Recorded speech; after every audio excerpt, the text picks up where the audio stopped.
ਵਾਹਿਗੁਰੂ ਜੀ ਕਾ ਖਾਲਸਾ ਵਾਹਿਗੁਰੂ ਜੀ ਕੀ ਫਤਿਹ। ਮੈਂ ਤੁਹਾਡੀ ਹੋਸਟ ਨੀਲਮ ਕੌਰ ਤੇ ਮੈਂ ਟੀਵੀ 84 ਦੇ ਸਾਰੇ ਦਰਸ਼ਕਾਂ ਦਾ ਦਿਲੀ ਸਵਾਗਤ ਕਰਦੀ ਹਾਂ ਪ੍ਰੋਗਰਾਮ ਸੱਚੋ ਸੱਚ ਵਿੱਚ। ਰੋਜ਼ਾਨਾ ਦੀ ਤਰ੍ਹਾਂ ਤੁਹਾਡੇ ਤੇ ਸਾਡੇ ਹਰਮਨ ਪਿਆਰੇ ਡਾਕਟਰ ਅਮਰਜੀਤ ਸਿੰਘ ਜੀ ਆਏ ਹੋਏ ਨੇ। ਆਓ ਨਾਲ ਮਿਲ ਕੇ ਪ੍ਰੋਗਰਾਮ ਸ਼ੁਰੂ ਕਰਦੇ ਹਾਂ। ਡਾਕਟਰ ਸਾਹਿਬ welcome to our show. Thank you. ਹਾਂ ਡਾਕਟਰ ਸਾਹਿਬ, ਅੱਜ 16 ਅਗਸਤ 2013 ਪਹਿਲੀ ਭਾਦੋਂ ਨਾਨਕਸ਼ਾਹੀ ਸੰਮਤ 545 ਦਾ ਦਿਨ ਹੈ ਤੇ ਹੁਣ ਅਸੀਂ ਆਪਣੇ ਦਰਸ਼ਕਾਂ ਵੱਲੋਂ ਆਈਆਂ ਪਿਆਰੀਆਂ ਪਿਆਰੀਆਂ emails, phone messages, text messages, Facebook messages ਅਤੇ ਟਵਿੱਟਰ ਮੈਸੇਜ ਦੇ ਨਾਲ ਕਰਦੇ ਹਾਂ।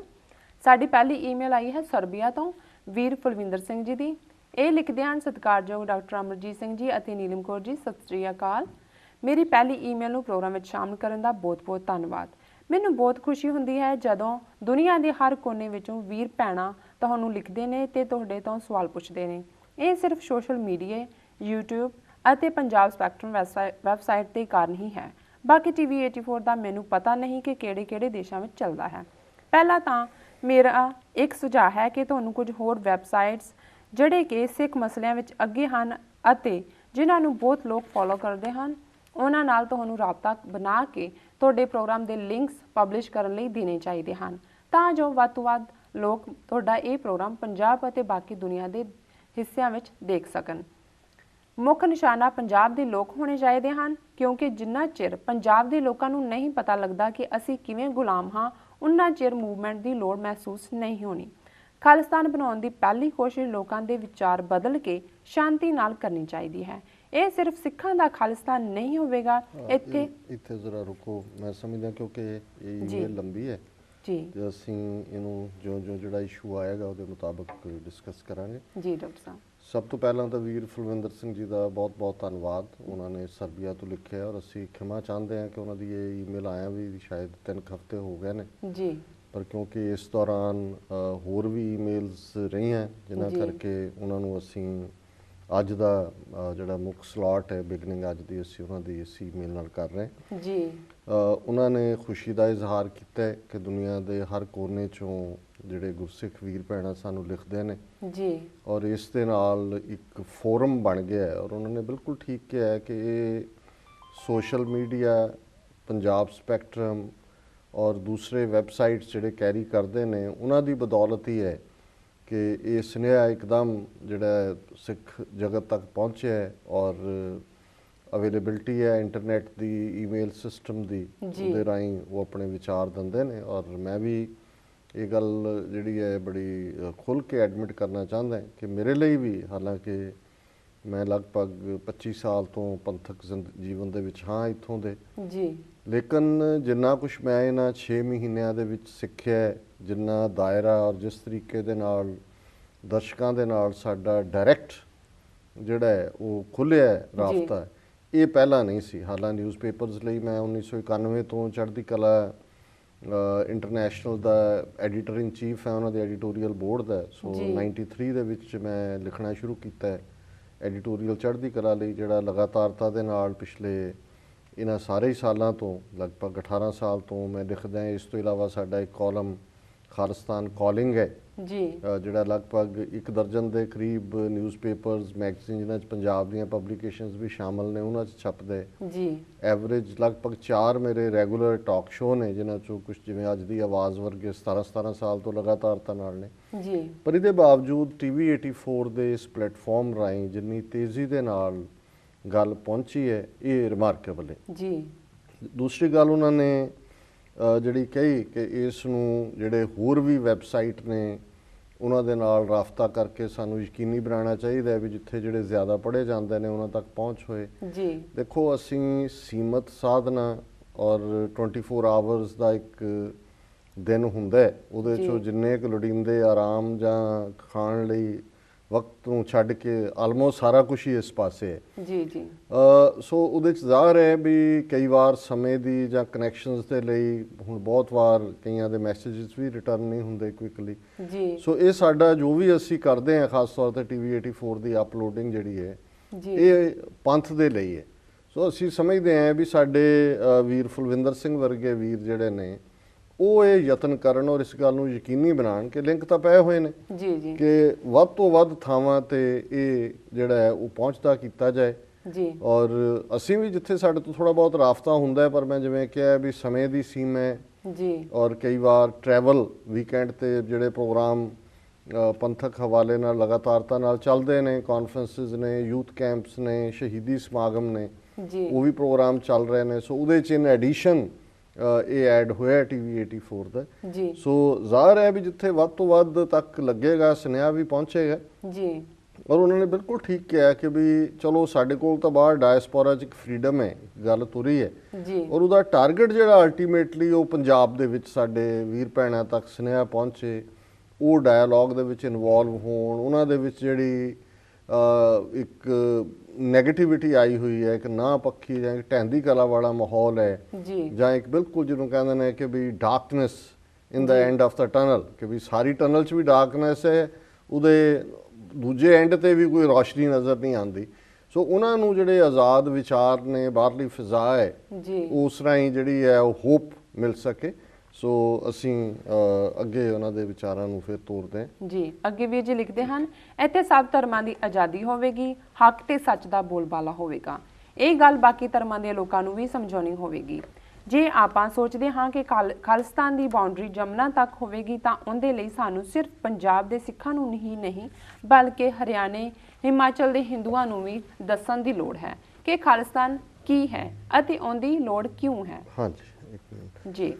ਹੁਣ ਇਹਦੇ 'ਚ ਥੋੜ੍ਹਾ ਜਿਹਾ ਮੇਰਾ ਵਿਚਾਰ ਭੇਦ ਹੈ, ਜਿਵੇਂ ਵੀਰ ਇਹ ਸੋਚਦੇ ਨੇ ਜੀ।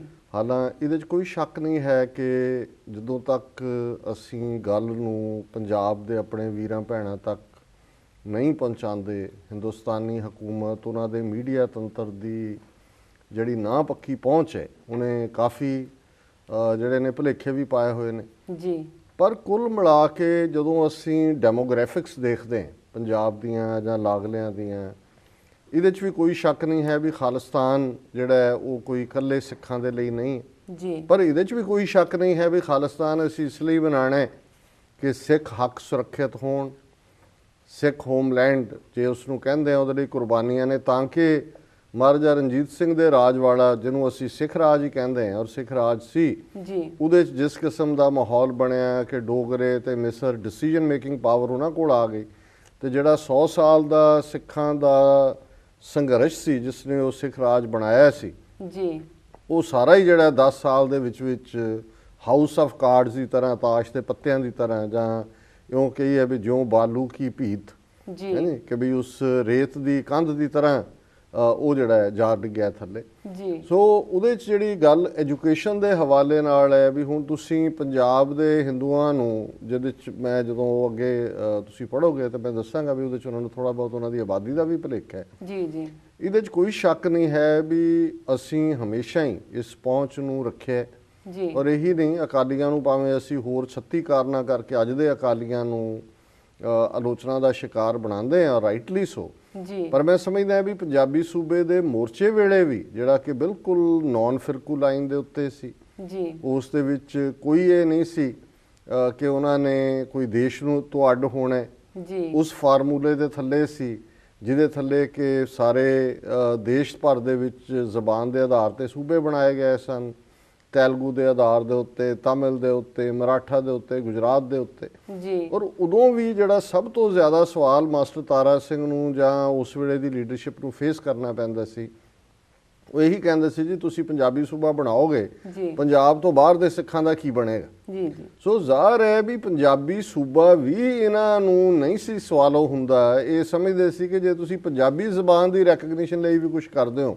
ਤੇ ਬਾਹਰਲੇ ਸਿੱਖ ਜਿਹੜੇ ਨੇ ਅਸੀਂ ਨਹੀਂ ਛੱਡਣੇ ਹੈ ਜਾਂ ਉਹਨਾਂ ਨੂੰ ਅਸੀਂ ਤੁਹਾਡੇ ਵੱਲ ਤੋਰ ਦੇਣਾ। ਸੋ ਮੈਂ ਸਮਝਦਾ ਮੈਂ ਹੁਣ ਇਹਨਾਂ ਨੂੰ ਹੋਰ ਕੀ ਐਜੂਕੇਟ ਕੀਤਾ ਜਾਣਾ, ਪਰ ਬੇਸਿਕ ਉਹਨਾਂ ਦਾ ਜਿਹੜਾ ਪ੍ਰੈਮਿਸ ਹੈ ਕਿ ਵੀ ਸਾਨੂੰ ਆਪਣੇ ਕਾਜ਼ ਦੇ ਪੱਖ ਤੋਂ ਵੱਧ ਜਾਣਕਾਰੀ ਲੋਕਾਂ ਤੱਕ ਪਹੁੰਚਾਉਣ ਦੀ ਲੋੜ ਹੈ ਜੀ। ਇਹ ਇੱਕ ਅਹਿਮ ਨੁਕਤਾ ਹੈ ਜੀ। ਅੱਗੇ ਵੀਰ ਫਲਵਿੰਦਰ ਸਿੰਘ ਲਿਖਦੇ ਨੇ, ਨਹੀਂ ਤਾਂ ਫਿਰ 47 ਵਰਗੇ ਹਾਲਾਤ ਬਣਨ ਦਾ ਡਰ ਹੈ। ਜੇਕਰ ਖਾਲਿਸਤਾਨ ਦੀ ਕਾਇਮੀ ਯੂਨਾਈਟਿਡ ਨੇਸ਼ਨ ਜਾਂ ਕਿਸੇ ਹੋਰ ਇੰਟਰਨੈਸ਼ਨਲ ਕੋਰਟ ਆਫ ਜਸਟਿਸ ਵਰਗੀਆਂ ਆਰਗੇਨਾਈਜੇਸ਼ਨ ਦੇ ਸਹਿਯੋਗ ਨਾਲ ਲੋਕਾਂ ਦੀ ਇੱਛਾ ਅਨੁਸਾਰ ਵੋਟਾਂ ਯਾਨੀ ਕਿ ਰਾਏਸ਼ੁਮਾਰੀ ਨਾਲ ਹੁੰਦੀ ਹੈ ਤਾਂ ਉਹਦੇ ਲਈ ਕਿੰਨੇ ਫੀਸਦੀ ਲੋਕਾਂ ਦੀ ਹਮਾਇਤ ਜ਼ਰੂਰੀ ਹੈ। ਇਹ ਅੰਕੜਾ ਹਾਸਲ ਕਰਨ ਲਈ ਸਾਨੂੰ ਪੰਜਾਬ ਦੇ 40% ਹਿੰਦੂਆਂ ਅਤੇ ਹਿਮਾਚਲ ਅਤੇ ਹਰਿਆਣੇ ਦੇ ਹਿੰਦੂਆਂ ਦੀਆਂ ਵੋਟਾਂ ਵੀ ਚਾਹੀਦੀਆਂ ਹਨ। ਸਿੱਖਾਂ ਵਿੱਚ ਵੀ ਬਹੁਤ ਗੱਦਾਰ ਹੋਣਗੇ ਜੋ ਨਹੀਂ ਚਾਹਣਗੇ ਕਿ ਖਾਲਿਸਤਾਨ ਬਣੇ ਤੇ ਉਹਨਾਂ ਦੀ ਪਾਵਰ ਤੇ ਕੁਰਸੀ ਨੂੰ ਖਤਰਾ ਹੋਵੇ ਤੇ ਉਹ ਗੱਦਾਰ ਆਪਣਾ ਸਾਰਾ ਜ਼ੋਰ ਲਾਉਣਗੇ ਕਿ ਇਸ VOTING ਨੂੰ ਖਾਲਿਸਤਾਨ ਦੇ ਪੱਖ ਵਿੱਚ ਹੋਣ ਤੋਂ ਰੋਕਿਆ ਜਾਵੇ। ਇੱਥੇ ਇੱਕ ਮਿੰਟ ਤੁਸੀਂ ਪੌਜ਼ ਲਓ ਜੀ। ਦੇਖੋ ਹਰ ਥਾਂ ਤੇ ਜਿੱਥੇ ਜਿੱਥੇ ਔਰ ਉਹਨਾਂ ਨੇ ਜਦੋਂ ਵੋਟਾਂ ਦੀ ਗੱਲ ਕੀਤੀ ਉਹਦੇ 'ਚ ਉਹਨਾਂ ਨੇ ਕਿਹਾ ਵੀ ਤੁਸੀਂ ਜਿਹੜਾ ਸ਼ਬਦ ਵਰਤਦੇ ਹੋ ਆਪਣੇ ਸ਼ੋਅ 'ਚ ਉਹਨੂੰ ਬਦਲ ਸਕਦੇ ਹੋ ਕਿਉਂਕਿ VOTING ਦਾ ਸ਼ਬਦ ਆਪਣੇ ਆਪ 'ਚ ਹੀ ਵੋਟ ਅੰਗਰੇਜ਼ੀ ਪੰਜਾਬੀ ਸਾਰਿਆਂ 'ਚ ਹੀ ਇਸਤੇਮਾਲ ਹੁੰਦਾ ਜੀ। ਇਸ ਦੇ ਲਈ ਜਿਹੜਾ ਲੋਕਾਂ ਦੀ ਰਾਏ ਪੁੱਛੀ ਜਾਂਦੀ ਹੈ ਜਾਂ ਜਿਹਨੂੰ ਰਾਏ ਆਮਾ ਕਿਹਾ ਜਾਂਦਾ ਹੈ ਜੀ, ਇਸ ਦੇ ਲਈ ਸ਼ਬਦ ਪਲੇਬੇਸਾਈਟ ਹੈ ਜਾਂ ਜਿਸ ਨੂੰ ਅਸੀਂ ਰਾਏ ਸ਼ੁਮਾਰੀ ਕਹਿੰਦੇ। ਜੀ ਜੀ। ਸੋ ਹੁਣ ਰਾਏ ਸ਼ੁਮਾਰੀ ਦੇ ਵਿੱਚ ਹਰ ਥਾਂ ਦੇ ਉੱਤੇ ਕਿਹਨੂੰ ਹੱਕ ਹੋਏਗਾ ਉਹਦੇ 'ਚ ਆਪਣੀ ਵੋਟ ਦੇਣ ਦਾ। ਇਹ ਜਿੱਥੇ ਵੀ ਦੁਨੀਆ ਦੇ ਵਿੱਚ ਕਿਤੇ ਰਾਏ ਸ਼ੁਮਾਰੀਆਂ ਹੋਈਆਂ ਨੇ ਜਿਵੇਂ ਪਿੱਛੇ ਮੈਸੇਡੋਨੀਆ 'ਚ ਕੋਸੋਵੋ 'ਚ ਉਸ ਤੋਂ ਪਹਿਲਾਂ ਈਸਟ ਤੈਮੂਰ ਦੇ ਵਿੱਚ ਹੋਇਆ ਹੁਣੇ ਹੀ ਸਾਊਥ ਸੁਡਾਨ ਦੇ ਵਿੱਚ ਹੋ ਕੇ ਹਟਿਆ ਜੀ, ਸਕਾਟਲੈਂਡ ਦੇ ਵਿੱਚ 2014 'ਚ ਹੋਣੇ। ਸੋ ਹਰ ਥਾਂ ਦੇ ਉੱਤੇ ਉਹਦਾ ਕ੍ਰਾਈਟੇਰੀਆ ਆਪਣੇ ਢੰਗ ਦੇ ਨਾਲ ਐਡਜਸਟ ਕੀਤਾ ਜਾਂਦਾ ਜੀ। ਹੁਣ ਜਿਵੇਂ ਜੇ ਸਾਊਥ ਸੁਡਾਨ ਦੇ ਵਿੱਚ ਹੋਇਆ ਤੇ ਜਿਹੜੇ ਸੁਡਾਨ ਦੇ ਸਿਟੀਜ਼ਨ ਬਾਹਰਲੇ ਥਾਵਾਂ ਤੇ ਵੀ ਬਾਹਰਲੇ ਮੁਲਕਾਂ 'ਚ ਵੀ ਨੇ ਉਹਨਾਂ ਨੂੰ ਵੀ ਉਹਨਾਂ ਦੇ ਲਈ ਵੀ VOTING ਕੇਂਦਰ ਬਣੇ ਅਮਰੀਕਾ 'ਚ ਵੀ ਬਣੇ ਜੀ। ਸੋ ਜ਼ਾਹਰ ਹੈ ਵੀ ਜਦੋਂ ਅਸੀਂ ਸਿੱਖ ਹੋਮਲੈਂਡ ਦੀ ਗੱਲ ਕਰਦੇ ਹਾਂ ਬੇਸ਼ੱਕ ਅਸੀਂ ਉਹਦੇ ਸੇਫ ਬਾਰਡਰਸ ਦੀ ਗੱਲ ਕਰਦੇ ਹਾਂ ਜਿਹੜਾ ਕਿ ਜਮਨਾ ਔਰ ਦੂਸਰੇ ਪਾਸੇ ਵਾਘਾ ਕਿਉਂਕਿ ਵਾਘਾ ਇੰਟਰਨੈਸ਼ਨਲ ਬਾਰਡਰ ਹੈ ਉਹ ਅਸੀਂ ਕੋਈ ਡਿਸਟਰਬ ਨਹੀਂ ਕਰ ਰਹੇ ਹੁਸੈਨੀ ਵਾਲਾ ਵਾਘਾ ਜੀ। ਔਰ ਜਮਨਾ ਇਸ ਲਈ ਹੈ ਵੀ ਸਾਡੇ ਹਿਸਟੋਰੀਕਲ ਕਲੇਮ ਵੀ ਨੇ ਉਹਦੇ 'ਚ ਕੋਈ ਜ਼ਰੂਰੀ ਨਹੀਂ ਹੁੰਦਾ ਥੋੜੀ ਬਹੁਤ ਪੋਪੂਲੇਸ਼ਨ ਮਾਈਗ੍ਰੇਟ ਵੀ ਕਰ ਸਕਦੀ ਹੈ ਪੀਸਫੁਲੀ ਵੀ ਕਰ ਸਕਦੀ ਜੀ। 47 ਵਰਗੇ ਹਾਲਾਤ ਇਸ ਲਈ ਬਣੇ ਕਿ ਜਿਸ peaceful transfer of population the even Muhammad Ali ਜਿਨ੍ਹਾਂ ਨੇ ਗੱਲ ਕੀਤੀ ਨਹਿਰੂ ਗਾਂਧੀ ਨੇ ਉਹਦੇ ਤੇ ਕੰਨ ਨਹੀਂ ਧਰਿਆ ਜੀ। ਬਾਅਦ 'ਚ ਵੀ ਤਾਂ ਮਾਈਗ੍ਰੇਟ ਹੋਈ ਨੇ ਇਧਰੋਂ ਸਿੱਖ ਹਿੰਦੂ ਉਧਰ ਚਲੇ ਗਏ ਉਧਰੋਂ ਇੱਧਰ ਆ ਗਏ ਜਿਹੜੇ ਪੂਰਬੀ ਪੰਜਾਬ ਚੋਂ ਮੁਸਲਮਾਨ ਜੀ। ਸੋ ਅਸੀਂ ਸਮਝਦੇ ਹਾਂ ਵੀ ਜੇ ਥੋੜੀ ਬਹੁਤ ਆਬਾਦੀ ਦੀ ਐਡਜਸਟਮੈਂਟ ਵੀ ਕਰਨੀ ਪੈਂਦੀ ਹੈ ਤੇ ਇਸ ਗੱਲ ਨੂੰ ਵੀ ਦੇਖਿਆ ਜਾ ਸਕਦਾ।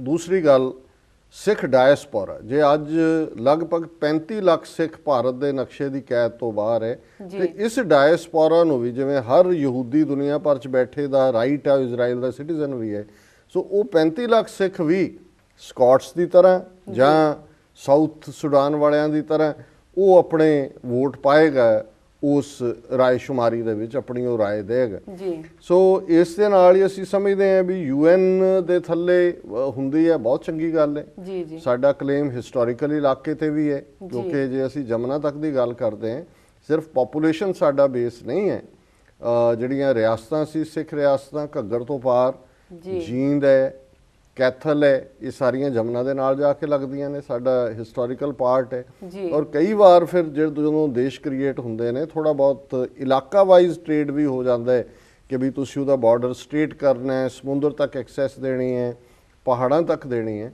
ਸੋ ਸਿੱਖ ਕੌਮ ਜਿੰਨੀ ਦੁਨੀਆ ਭਰ 'ਚ ਹੈ ਜਿੰਨੀ ਆਬਾਦੀ 30 ਮਿਲੀਅਨ ਦੇ ਲਗਭਗ ਉਹਦਾ 80% ਜਿਹੜਾ ਉਹ ਪੰਜਾਬ ਹਰਿਆਣਾ ਹਿਮਾਚਲ ਦੀ ਜਿਹੜੀ ਹੈ ਉਸ ਸੈਂਟਰ ਦੇ ਵਿੱਚ ਆਂਦਾ ਹੈ ਜਿਹੜਾ ਕਿ ਸਾਡਾ ਨੈਚੁਰਲ ਸਿੱਖ ਹੋਮਲੈਂਡ ਹੈ ਜੀ। ਹਾਂਜੀ ਅੱਗੇ ਲਿਖਦੇ ਹਨ ਇਸ ਦਾ ਕੀ ਇਲਾਜ ਹੈ ਕੀ ਕਦੀ ਕਿਸੇ ਸਿੱਖ ਜਥੇਬੰਦੀ ਨੇ UN ਜਾਂ ਇੰਟਰਨੈਸ਼ਨਲ ਕੋਰਟ ਆਫ ਜਸਟਿਸ ਤੱਕ ਇਸ ਸੰਬੰਧੀ ਪਹੁੰਚ ਕੀਤੀ ਹੈ ਅਤੇ ਕੇਸ ਪੇਸ਼ ਕੀਤਾ ਹੈ ਕਿ ਸਾਨੂੰ ਅਲੱਗ ਦੇਸ਼ ਦੀ ਲੋੜ ਹੈ ਕਿਉਂਕਿ ਅੱਜ ਦੇ ਹਾਲਾਤ ਵਿੱਚ ਇੰਟਰਨੈਸ਼ਨਲ ਪ੍ਰੈਸ਼ਰ ਬਹੁਤ ਜ਼ਰੂਰੀ ਹੈ ਸ਼ਾਂਤੀ ਨਾਲ ਅਲੱਗ ਦੇਸ਼ ਬਣਾਉਣ ਲਈ ਬਹੁਤ ਬਹੁਤ ਧੰਨਵਾਦ। ਡਾਕਟਰ ਸਾਹਿਬ ਇਹਦਾ ਆਨਸਰ ਬਾਅਦ ਚ ਲੈਣੀ ਪਹਿਲਾਂ ਨਹੀਂ ਮੈਂ ਇਹਨੂੰ ਕਨਕਲੂਡ ਹੀ ਕਰਨਾ ਚਾਹੁੰਦਾ ਜੀ।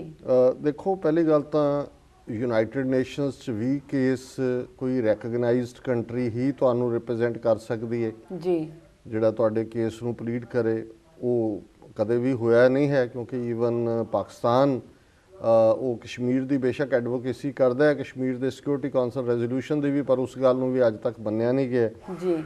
ਇੰਟਰਨੈਸ਼ਨਲ ਕੋਰਟ ਆਫ ਜਸਟਿਸ ਤੱਕ ਵੀ ਕਿਉਂਕਿ ਉਹ ਵੀ ਐਜ਼ ਏ ਸੋਵਰਨ ਕੰਟਰੀ ਉੱਥੋਂ ਤੱਕ ਪ੍ਰੋਸੈਸ ਹੋ ਸਕਦੀ ਹੈ ਜੀ। ਵੀਰ ਫੁਲਵਿੰਦਰ ਸਿੰਘ ਖੁਦ ਯੂਨਾਈਟਿਡ ਨੇਸ਼ਨਸ ਨੇ ਜੀ ਜੀ ਮੇਰਾ ਖਿਆਲ ਹੈ ਕਿ ਵੀ ਇਹਨਾਂ ਨੂੰ ਵੀ ਉਹ ਤੌਰ ਤਰੀਕੇ ਲੱਭਣੇ ਚਾਹੀਦੇ ਨੇ ਕਿਉਂਕਿ ਯੂਨਾਈਟਿਡ ਨੇਸ਼ਨਸ ਦੀ ਹਿਊਮਨ ਰਾਈਟਸ ਕੌਂਸਲ ਜਿਹੜੀ ਕਦੇ ਹਿਊਮਨ ਰਾਈਟਸ ਕਮਿਸ਼ਨ ਹੁੰਦਾ ਸੀ ਉਹਦੇ ਸਾਹਮਣੇ ਹਿਊਮਨ ਰਾਈਟਸ ਦੇ ਹਵਾਲੇ ਨਾਲ ਤਾਂ ਗੱਲ ਹੈ ਜੀ। ਜਾਂ ਅਸੀਂ ਜਦੋਂ ਪ੍ਰੋਟੈਸਟ ਕਰਦੇ ਹਾਂ ਜਿਹੜੇ ਮੈਮੋਰੈਂਡਮ ਯੂਐਨ ਸੈਕਟਰੀ ਜਨਰਲ ਨੂੰ ਦਿੰਦੇ ਆ ਉਹਦੇ 'ਚ ਅਸੀਂ ਸੋਵਰਨਟੀ ਦੀ ਗੱਲ ਕਰਦੇ ਹਾਂ ਜੀ। ਲੇਕਿਨ ਅਦਰਵਾਈਜ਼ ਸਾਡੇ ਕੋਲ ਕਿ ਜਦੋਂ ਤੱਕ ਕੋਈ ਪਾਵਰ ਇਸ ਕੇਸ ਨੂੰ ਨਹੀਂ ਲੈਂਦੀ ਕਿ ਭਈ ਇਹਨਾਂ ਦੀ ਪਰਸੀਕਿਊਸ਼ਨ ਹੋਈ historical claim unfortunately freedom of India act 1947 ਦੇ ਵਿੱਚ ਵੀ ਸਾਡੀ ਹੋਂਦ ਨਹੀਂ ਰਹੀ ਕਿਉਂਕਿ ਸਾਡੀ ਲੀਡਰਸ਼ਿਪ ਨੇ ਟੋਟਲੀ ਕਾਂਗਰਸ ਦੇ ਨਾਲ ਇਲਹਾਕ ਕੀਤਾ ਨਹੀਂ ਤਾਂ ਬ੍ਰਿਟਿਸ਼ ਨੂੰ ਜਿਹੜਾ ਉਹ ਜ਼ਿੰਮੇਵਾਰ ਠਹਿਰਾਇਆ ਜਾ ਸਕਦਾ ਸੀ ਜਾਂ ਉਹਨੂੰ ਇੰਟਰਨੈਸ਼ਨਲ ਫੋਰਮ ਤੇ ਲਿਆਂਦਾ ਜਾ ਸਕਦਾ ਸੀ।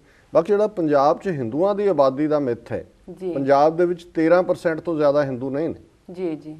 ਦਲਿਤ ਭਾਈਚਾਰਾ ਬੜਾ ਇੰਪੋਰਟੈਂਟ ਹੈ ਔਰ ਮੈਂ ਜਦੋਂ ਇਸ ਗੱਲ ਨੂੰ ਸਪਿਰਿਚੁਅਲ ਔਰ ਪੋਲੀਟੀਕਲ ਦੋਨੋਂ ਆਸਪੈਕਟਸ ਤੋਂ ਕਹਿੰਦਾ ਪੰਜਾਬ ਦੇ ਵਿੱਚ ਲਗਭਗ 33% ਪੋਪੂਲੇਸ਼ਨ ਦਲਿਤ ਪੋਪੂਲੇਸ਼ਨ ਹੈ ਜਿਨ੍ਹਾਂ 'ਚ ਗੁੱਡ ਨੰਬਰ ਸਿੱਖੀ 'ਚ ਨੇ। ਇਹ ਹਿੰਦੂਆਂ ਨੇ ਮਿਥ ਬਣਾਇਆ ਹੋਇਆ ਸੀ ਪਹਿਲਾਂ ਇਹ 65-45 ਪਹਿਲਾਂ ਕਹਿੰਦੇ ਹੁੰਦੇ ਸੀ ਜੀ 52-48 ਕਿ ਪੰਜਾਬੀ ਸੂਬੇ 'ਚ 48% ਹਿੰਦੂ ਨੇ ਫਿਰ 60-40 ਤੇ ਆ ਗਏ ਹੁਣ ਵੀ ਉਹਦੇ ਤੇ ਨੇ ਸਟਿਕ ਔਰ ਪੰਜਾਬ ਦੀਆਂ 117 ਅਸੈਂਬਲੀ ਸੀਟਾਂ ਨੇ ਪੂਰਾ ਜ਼ੋਰ ਲਾ ਕੇ ਵੀ ਬੀਜੇਪੀ ਜਿਹੜੀ ਹੈ ਹਿੰਦੂਤਵੀ ਪਾਰਟੀ ਉਹ 18-19 ਤੋਂ ਜ਼ਿਆਦਾ ਆਪਣੇ ਐਮਐਲਏ ਨਹੀਂ ਬਣਾ ਸਕਦੀ। ਸੋ ਇੰਨੀ ਕਿ ਇਹਨਾਂ ਦੀ ਪੋਪੂਲੇਸ਼ਨ ਹੈ ਸੋ ਇਹ ਕਿ ਇਹਨਾਂ ਨੇ ਮਿਥ ਕ੍ਰੀਏਟ ਕੀਤਾ ਹੋਇਆ 40% ਦਾ ਇਹਨਾਂ ਦੀ ਕੋਈ 40% ਪੋਪੂਲੇਸ਼ਨ ਨਹੀਂ ਹੈ ਔਰ ਜੇ 4 ਮਿਲੀਅਨ ਸਿੱਖ ਜਿਹੜਾ ਬਾਹਰਲੇ ਉੱਥੇ ਜੁਆਇਨ ਕਰਦੇ ਔਰ ਬਾਹਰਲੇ ਜਿਹੜੇ ਨਾਲ ਟੈਰੀਟੋਰੀਅਲ ਨੇ ਅਸੀਂ ਈਵਨ ਵੋਟ ਵਾਈਜ਼ ਵੀ ਜਿਹੜਾ ਬਾਕੀ ਗਦਾਰ ਜਾਂ ਦੂਜੇ ਇਦਾਂ ਦੇ ਕਲੀਨ ਹੋ ਜਾਂਦੇ ਹੁੰਦੇ ਨੇ ਜਦੋਂ ਇੱਕ ਵਾਰੀ ਵੇਵ ਚੱਲਦੀ ਹੈ। ਇੱਕ ਜ਼ਮਾਨਾ ਸੀ ਮੁਸਲਮਾਨ ਹਿੰਦੁਸਤਾਨ ਤੇ ਪਾਕਿਸਤਾਨ ਦਾ ਵਿਰੋਧ ਕਰਦੇ ਸੀ ਗਾਂਧੀ ਦੇ ਕਹਿਣੇ ਲੱਗ ਕੇ ਪਰ ਜਦੋਂ ਫਿਰ ਜਨਗਣਨਾ ਹੋਈ ਦੋਨੋਂ ਪਾਸੇ ਈਵਨ ਖੈਬਰ ਪਖਤੂਨਵਾ ਦੇ ਵਿੱਚ ਵੀ ਪਠਾਣਾ ਨੇ ਜਿਹੜਾ ਆਜ਼ਾਦੀ ਦੇ ਲਈ ਵੋਟ ਦਿੱਤੀ ਹਾਲਾਂਕਿ ਉੱਥੋਂ ਦਾ ਖਾਨ ਅਬਦੁਲ ਗਫਾਰ ਖਾਨ ਉਹਨੂੰ ਫਰੰਟੀਅਰ ਗਾਂਧੀ ਕਹਿੰਦੇ ਸੀ। ਸੋ ਇਹ ਬਦਲ ਜਾਂਦੇ ਹੁੰਦੇ ਨੇ ਹਾਲਾਤ ਔਰ ਸਾਡੀ ਮੰਗ ਇਹੀ ਹੋਏਗੀ ਵੀ ਫੌਜ ਉੱਥੋਂ ਬਾਹਰ ਕੱਢੇ ਹਿੰਦੁਸਤਾਨ 6 ਮਹੀਨੇ ਅਸੀਂ ਪ੍ਰਚਾਰ ਕਰਾਂਗੇ ਖਾਲਿਸਤਾਨ ਦੀ ਕਾਇਮੀ ਦਾ ਉਹ ਵੀ ਕਰਨ ਜਦੋਂ ਲੋਕ ਫੀਅਰ ਤੋਂ ਆਜ਼ਾਦ ਹੋਣਗੇ ਕਿ ਉਹਨੂੰ ਆਪਣਾ ਘਰ ਨਹੀਂ ਚਾਹੀਦਾ ਲੇਕਿਨ ਇਹ ਇੱਕ ਬੜੀ ਮਿਹਨਤ ਦੇ ਨਾਲ ਸਾਨੂੰ ਮੂਵਮੈਂਟ ਨੂੰ ਅੱਗੇ ਤੋਰਨ ਦੀ ਲੋੜ ਹੈ ਇਸ ਬਾਰੇ ਕੋਈ ਸ਼ੱਕ ਨਹੀਂ ਹੈ। ਵੀਰ ਜੀ ਦਾ ਬਹੁਤ ਬਹੁਤ ਧੰਨਵਾਦ ਜੀ। ਡਾਕਟਰ ਸਾਹਿਬ ਹੁਣ ਵੇਲਾ ਹੋ ਗਿਆ ਇੱਕ ਛੋਟੇ ਬ੍ਰੇਕ ਦਾ। ਵੀਅਰਸ ਵਿਚਾਰਾਂ ਦਾ ਸਿਲਸਿਲਾ ਇਸ ਤਰ੍ਹਾਂ ਚੱਲਦਾ ਰਹੇਗਾ ਮਿਲਦੇ ਇੱਕ ਛੋਟੇ ਬ੍ਰੇਕ ਤੋਂ ਬਾਅਦ।